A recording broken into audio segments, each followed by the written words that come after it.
बालीला सुन रहे हैं। आज हम सुनेंगे बलराम जी के दाऊ भैया के छोटा सा लीला, वो है धेनुकासुर वध। तो भगवान पहले तो बछड़ा चराया करते थे। अभी भगवान का आयु जो है 5-6 साल उम्र हो रहा है।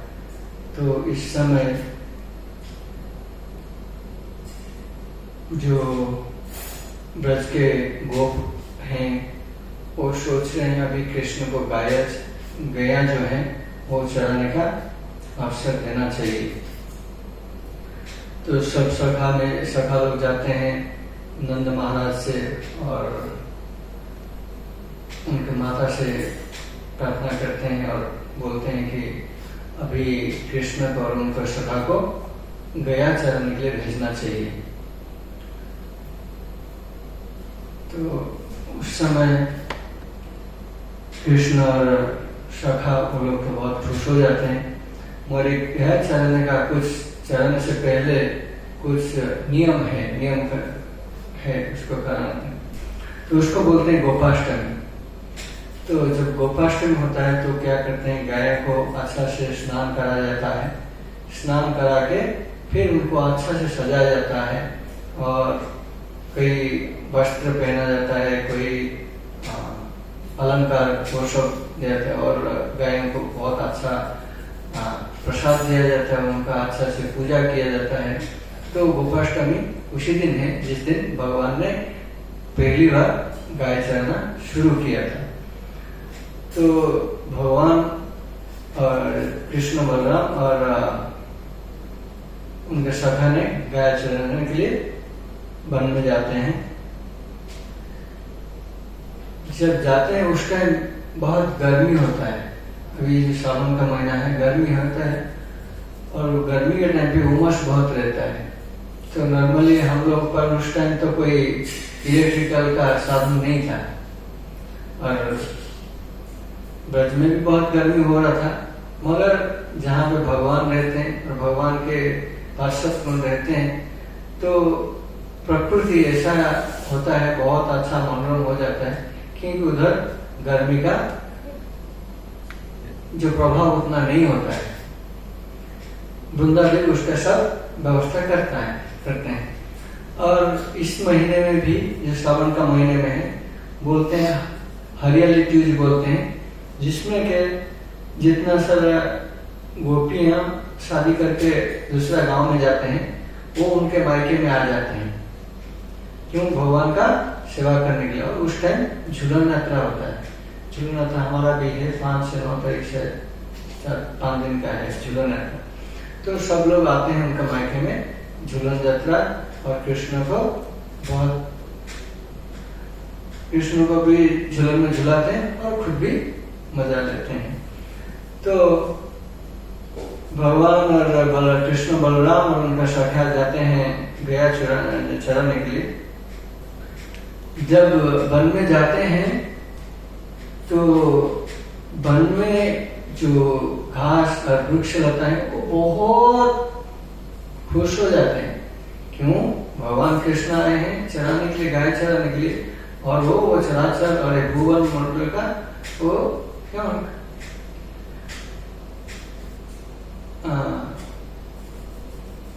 वो सृष्टा है। तो सब उनके ही द्वारा से क्या होता है,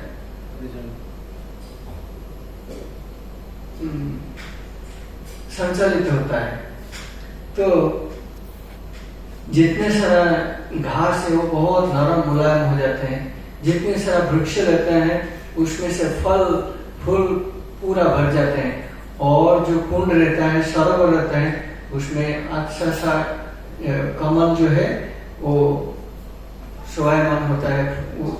और उस जो हवा आता है उधर से वो क्या होता है, वो सरोवर का पानी के साथ कोमल का जो सुगंध और जितना सारा वन में जो फूल रहता है उसका सुगंध क्या करता है, प्रवाहमान होता है। तो उसमें क्या होता है, बहुत सारा सुगंधित और बहुत जो वातावरण होता है बहुत मनोरम हो जाता है। तो ये लोग भी हम लोग देखते हैं, जब भी नॉर्मली हम लोग गाय चराने के लिए जाते हैं, तभी क्या होता है, हम लोग गाय आगे चलते हैं, हम लोग गाय के पीछे लकड़ी लेके गाय को इकट्ठा करके जाते हैं। मगर वृंदावन में इसका विपरीत होता है। कृष्ण बलराम उनको सखा आगे चलते हैं और गाय सब बछड़ा वो पीछे पीछे आते हैं, क्योंकि वो बोलते हैं वो उनका परम पिता है, उनके सेवा वो किधर भी छोड़ के नहीं जाएंगे। तो भगवान और बलराम और सखा लोग आगे चलते हैं, गाय सब गाय उनके पीछे से आते थे। तो ये वृंदावन का लीला है। तो जब भी भगवान आगे आगे जा रहे हैं, बस गाय को छोड़ दिए, गाय अभी चल रहे हैं, अभी ये लोग उनका खेल शुरू कर दिए। कोई जाता है, कोई छोटा छोटा पेड़ है तो उसमें चढ़ जाते हैं, कोई क्या बोलते हैं जो पिकअप रहता है उसका नकल करते हैं, कोई दूसरा पक्षी पंखी का नकल करते हैं। तो सब कुछ आवाज निकालते रहते हैं। कोई बोलते हैं शेर आ गया, शेर आ गया, सब लोग भागते हैं। बाद में देखते हैं कोई शेर नहीं है, कुछ नहीं है। तो ऐसे आगे करते रहते, जाते रहते, खेलते रहते हैं। फिर आगे चलते हैं, आगे जब जाते हैं देखते हैं जो वृंदावन का सब वृक्ष है, बहुत बड़ा वृक्ष, उसका टहनिया क्या होता है, नीचे आके झुक जाता है, झुकता है और उसका जो पुष्प है गिरता रहता है। तो भगवान कृष्ण सोचते हैं अभी मेरा जो बड़े भाई हैं उनका कुछ गुणगान किया जाए, क्यों वो शेष नाग है और कभी हमेशा भगवान जो कभी भी पृथ्वी में अवतरण करते हैं उनके साथ वो हमेशा आते हैं। तो इसलिए वो सोच रहे हमारा बड़े भैया का कुछ गुणगान करना चाहिए। तो बोलते हैं देखो बड़े गाँव जी, ये जो वृक्ष है आपको प्रणाम कर रहे हैं और आप उनके जो पुष्प है आपको अर्पण कर रहे हैं, और ये देखो जो घास है वो कितना मुलायम है, सब आपके स्वागत में है, क्यों आप आए हैं गाय चराने के लिए। तो बलराम जी बहुत खुश हो जाते हैं, बहुत खुश हो जाते हैं। तो फिर बलराम जी बोलते हैं कृष्णा मैं बहुत थक गया है, अभी मेरे को थोड़ा रेस्ट लेने का है। अरे बलराम जी कैसे थक जाते हैं, भले का राम है, वो संकर्षण है, उनके सबके जो मस्तक है उसके ऊपर सारा ब्रह्मांड समाया हुआ है, उनको कैसे थकान आता है।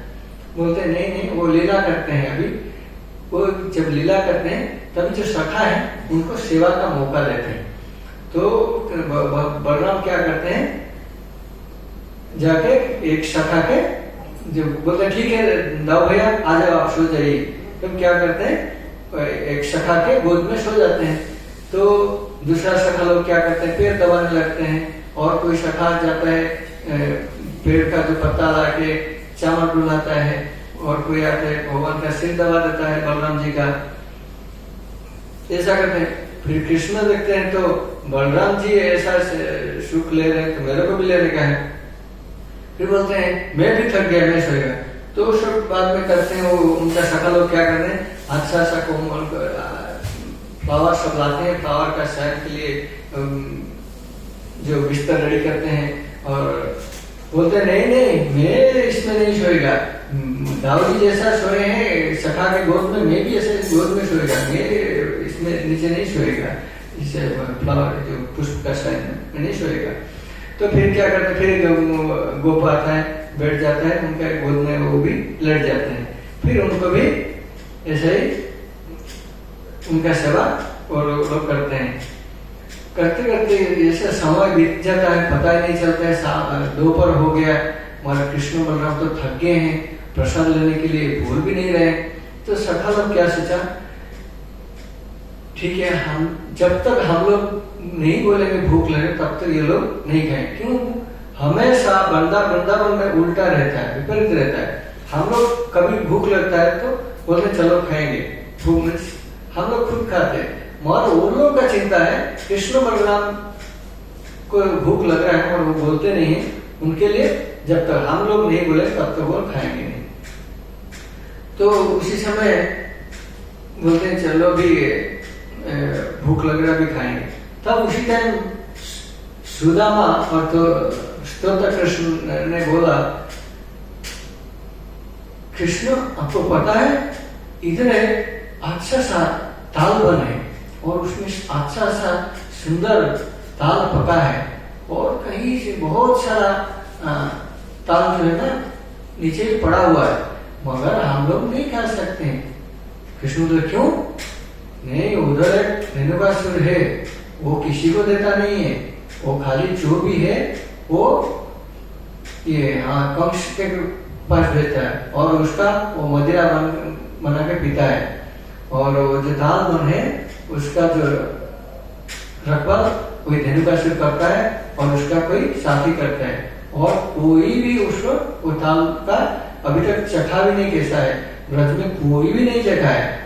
और जब भी कोई उधर जाता है वो आदमी हो जानवर हो सबको खा जाता है, इसीलिए वो वन में कोई जाता भी नहीं। क्यों? असुर है वो कितना सारा पशु आता है सबको खा लेता है। ठीक है, तो जब ये वो लोग बोले ताल खाने का है तो कृष्ण बलराम तो उनका शरीर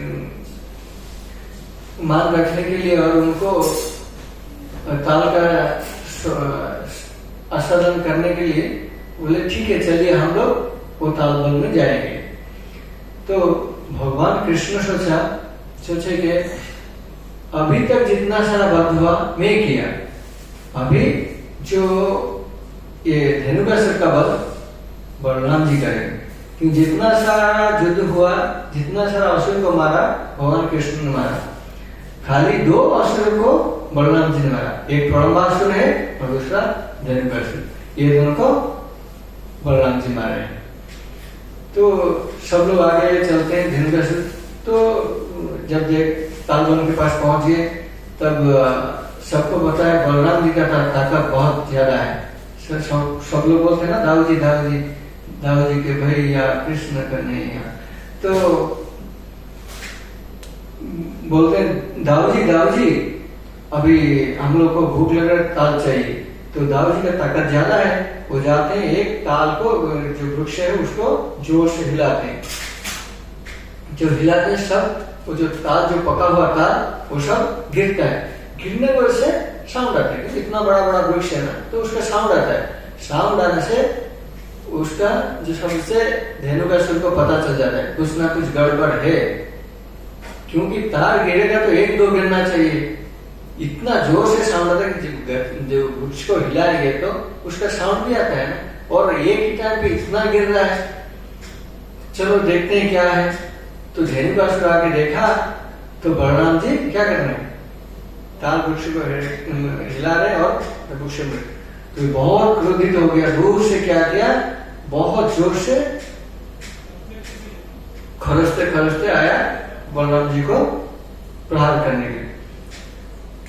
तो बलराम जी का तो ध्यान नहीं है, तो बहुत जोर से आके बलराम जी को क्या किया, उसको बलराम जी के पास आया, गधा क्या करे सामने से लात नहीं मार सकता, वो आके घूम के उसका पीछे से पैर से लात मारता। तो आया बलराम जी पास, टर्न लेके उनका छाती में प्रहार किया। तो बलराम जी थोड़ा पीछे हो गए, क्यों? वो संकर्षण है, उनका पास बल का स्रोत है, उनको ये इसका प्रहार क्या होगा, कुछ होने वाला नहीं। तो जब देखा ये इतना जोर से प्रहार किया कुछ नहीं हुआ, फिर से वो थोड़ा पीछे गया और जोर प्रहार करने के लिए, और जोर तेजी से फिर से आया और एक बार प्रहार करने। जब आके वो टर्न लेता है मारने के लिए तो बलराम जी क्या करते हैं, उसका पैर पकड़ लेते हैं और इसको इतना जोर आकाश में घुमाया, जैसा बोलते हैं बच्चा लोग एक पत्थर बांध के रस्ते में घुमाते हैं, ऐसा ही उसको घुमाया, घुमाते उसका प्राण चला गया। तो क्या किए, उसका शरीर को इतना जोर से फेंके वो ताल वृक्ष के ऊपर गिरा, वो जिस वृक्ष के ऊपर गिरा वो वृक्ष भी गिर गया और जो ताल का जो फल था वो सब गिरने लगा। जब ये सब लीला हो रहा था तब ये तो साउंड होता है ना, क्यों इतना सा गधा है वो जब आएगा साउंड करके आएगा, ढांचू ढांचू ढांचू करके साउंड करके आता है। और इतना सारा जब युद्ध हो रहा है इनसे बलराम जी का उनका, तो उसका भी साउंड बढ़ जाता है। तब इनका जो फैमिली था कौन सा असुर का धनकसुर, बोलते हैं हमारा इधर कुछ गड़बड़ है, चलो हम लोग देखते हैं। जब आए देखे तो ऐसे ही बलराम का और उनके साथ युद्ध होता है और उनका सरदार कोई बलराम जी ने मार दिया है। तो इन्होंने कहा हम लोग भी हमारा बदला लेना चाहिए। तब सब लोग एक ही टाइम में अटैक करते हैं। तब भगवान कृष्ण देखते हैं कि तो भैया भी हैं तो मेरे को भी कुछ उनका सहायता करना चाहिए। तब भगवान क्या किए, आधा असुर को पकड़े और बलराम जी आधा असुर, सबको घुमा घुमा के मार के सीधा जो ताल वृक्ष था सबके ऊपर, और उनका जो शरीर था असुर का इतना बड़ा वजन था, वजन के वजह से वो जो ताल वृक्ष था वो सब टूट जाता था, टूट के सब गिर रहा था। तो ये लोग सखा लोग बोलते बहुत अच्छा है, तो बहुत मजा आ रहा, तो ये मरा वो मरा करके बहुत खुश हो रहे और मजा ले रहे हैं। तो जब ये सब चल रहा था तब उसका वातावरण ऐसा हो गया था कि धूल भी मट्टी उड़ रहा था और भगवान थोड़ा थोड़ा पसीना हो जाते हैं। ऐसे तो भगवान पसीना नहीं आता है भगवान, मगर लीला कर रहे तो पसीना से उनका शरीर थोड़ा मिट्टी मिट्टी हो गया था और उनका शरीर बहुत सुंदर और शोभनीय दिख रहा था। तो ऐसा करके वो क्या किए, वो धेनुकासुर का जो भी धेनुकासुर को मारे और उसका जो सखा थे उनको भी मार दिए। मारने के बाद इनका जो गोप सखा थे कृष्णा और बलराम के, उन्होंने बोले ठीक है अभी सभी असुर तो निहत हो गए, अभी हम लोग ये सब तार हम ब्रज में लेके जाएंगे, क्योंकि ये जो तार है बहुत अच्छा टेस्ट है, ब्रज में कोई भी इसको टेस्ट नहीं किया है, हम लोग लेके जाएंगे। तो उन्होंने क्या किया, जो जितना ताल पकड़ सकते पकड़े, क्यों अभी वो खाना है जब लेके प्रसाद लेके जाते हैं वो सब गामछा से कुछ पूड़िया लेके जाते, उसमें से बांध के गाय के ऊपर रख दिए और चले। फिर जब ब्रज में आके पहुंचे देखे भगवान आ रहे हैं और भगवान का जो शोभनीय है इतना सुंदर दिख रहे हैं और गोपी लोग सब बहुत मोहित हो जाते हैं। बोलते हैं ऐसा हम लोग भगवान को क्यों 24 घंटा हम लोग भगवान को ऐसा दर्शन नहीं कर पाते हैं। तो जाके फिर कृष्ण बलराम उनका घर में पहुंचे, माता रोहिणी और यशोदा माया आए, दोनों को लेके स्नान कराए, स्नान करा के फिर उनके लिए अच्छा सा पोशाक और फूल का माला दिए और बाद में प्रसाद दिए। प्रसाद खाने के बाद बलराम और कृष्ण बलराम सो गए। जब बोलते हैं ये जो धेनुकासुर है, धेनुकासुर का उसका अहंकार बहुत था, क्यों वो सोच रहा था ये जो ताल बन है मेरा ही है, इसके सिवा मैं और किसी को ये सब में बोलते हैं कि अहंकार जैसे बोलते हैं जो भी है मेरा ये मेरा ही मेरा अधिकार है, इसके सिवा और किसी का अधिकार नहीं है। मगर वृंदावन में सब उल्टा है, जो भी कुछ करता है दूसरे के लिए करता है। गोपीगण जो भी खुशी के कृष्ण के लिए करते हैं, बलराम के लिए करते हैं, सखागण जो भी खुशी करते हैं कृष्ण बलराम, और कृष्ण बलराम जो भी खुशी करते हैं गोपी और गोप सखा के लिए, सब विपरीत है। इसलिए बोलते हैं जब ऐसा अहंकार हमारे अंदर आ जाता है उसको नाश करने के लिए कोई गुरु चाहिए, और वो है बलराम जी। बलराम गुरु तत्व है, वही हमारे अंदर जो कर्मश बैठा है उसको निकालने के लिए कोई हमको गुरु का जरूरत है। वो बलराम जी हैं गुरु तत्व। वो जब वो आते हैं और हमारे अंदर जो भी सब कर्मश है उसको निकालते हैं, फिर हम लोग को शुद्ध बनाते हैं ताकि हम लोग भगवान का सेवा में लग सकते हैं। और ये बोलते हैं कि ये जो धेनुकासुर था उसका पूर्व जन्म में वो बड़ी महाराज का पुत्र था। उसका नाम क्या था? साहसिक। उन्होंने क्या किया, बड़े महाराज तो बड़े तप शुद्ध भक्त थे भगवान के, वो सुतल में रहते हैं और बहुत बड़ा भक्त है। तो उनका पुत्र साहसिक था। उन्होंने क्या किया, उनका भी तप शक्ति ऐसा ही था। उन्होंने क्या किया, एक टाइम स्वर्ग में चले गए। उनका सखा के साथ स्वर्ग में गए थे। स्वर्ग में जब गए वो मंदराचल ऐसा कुछ उधर चले गए थे। तो उधर एक अप्सरा थी स्वर्ग में, उसका नाम था तिलोत्तमा। तिलोत्तमा ने जब साहसिक को देखा, उनको क्या उनका शरीर को देख के वो मोहित हो गया। तो उन्होंने सोचा कि मैं साहसिक को शादी करेगा। तो उन्होंने दोनों जब उनको भी पसंद आ गया और साहसिक को भी पसंद आ गया, तो ये दोनों उनका सखा को छोड़ के मंदराचल के साइड में आ गए। क्या करेंगे, बात करने के लिए। तो जब आके जब वो लोग उधर भ्रमण कर रहे थे, उनको पता नहीं था उधर दुर्वासा ऋषि उधर तप कर रहे हैं। तो ये तो ऐसे असुर का पुत्र है, असुर हा हा हा हा करके हंसेगा ना। असुर का पुत्र तो ऐसा ही होता है, कभी भी उसको ज्यादा कहते हैं वैसे ही हंसते रहते हैं।